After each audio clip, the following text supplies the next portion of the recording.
बहुत से ऐसे दार्शनिक हुए हैं जिन्होंने इन तपों का भी मजाक उड़ाया है।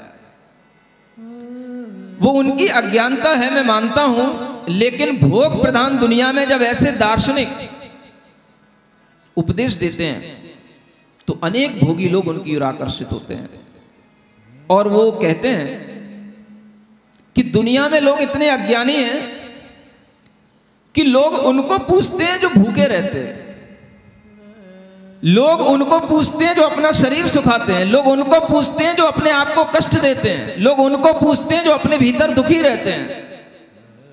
पता नहीं कैसे दुनिया में अज्ञानी लोग पैदा हो गए हैं। अरे लोगों को तो उन्हें पूछना चाहिए जो आनंद में रहते हैं, जो अपने ही मनोभाव में रहते हैं, नाचते हैं, कूदते हैं, गाते हैं, हर्ष में उल्लास में रहते हैं। लोगों को तो उनकी पूजा करना चाहिए। ऐसे उपदेश आपने सुने होंगे। ओशो जैसे दार्शनिक हमेशा इसी तरह के उपदेश देते हैं। सुनने की कोशिश करो। अगर वो दार्शनिक हमारे सामने होते तो शायद कुछ उन्हें हम भी समझाते। उन्हें कोई मिला नहीं समझाने वाला। जाति से वो जैन जरूर था, लेकिन उसके दिमाग में किसी भी धर्म, किसी भी संप्रदाय का कोई भी भाव इसलिए नहीं आया क्योंकि उसे अपना एक सेक्ट, अपना एक संप्रदाय अलग दिखाई दे रहा था, अपने फॉलोअर्स अलग दिखाई दे रहे थे। पढ़ा उसने सब, जाना उसने सब, लेकिन कहा वो जो लोगों को पसंद आए।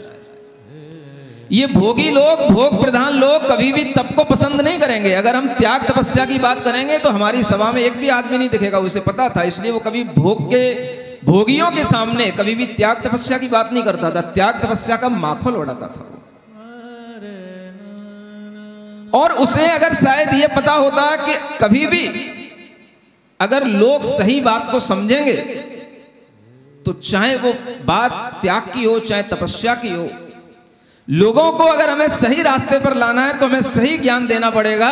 चाहे उसको सुनने वाले लोग 1 हो, चाहे 1000 हो, चाहे 1 लाख हो, उससे कोई फर्क नहीं पड़ता है। रास्ता एक है, हमें एक रास्ते पर सबको चलाना है। अगर ये भाव उसके अंदर होता तो शायद वो ऐसे उपदेश नहीं देता। तप करके, अपने आप को कष्ट दे करके, अपने आप को दुखी बना करके कौन सा इनको आनंद मिलता है? लेकिन भोली भाली जनता इन्हीं को पूछती है। शायद उसको भी ये कष्ट होगा कि ये जितनी पूजा इन भिक्षुओं की होती है उतनी पूजा दुनिया में किसी की नहीं होती है। जितनी पूजा दिगंबर मुनियों की होती है उतनी पूजा दुनिया में किसी की नहीं होती।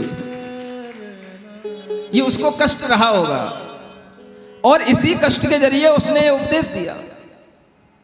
जब ये बात सामने आई कि दुख पाकर के, कष्ट पाकर के क्या मिलता है, तो शायद हमें ऐसा लगा कि उसने समझा नहीं कि जैन मुनि, दिगंबर मुनि कभी भी दुख पाते नहीं है, दुख को जीतते हैं।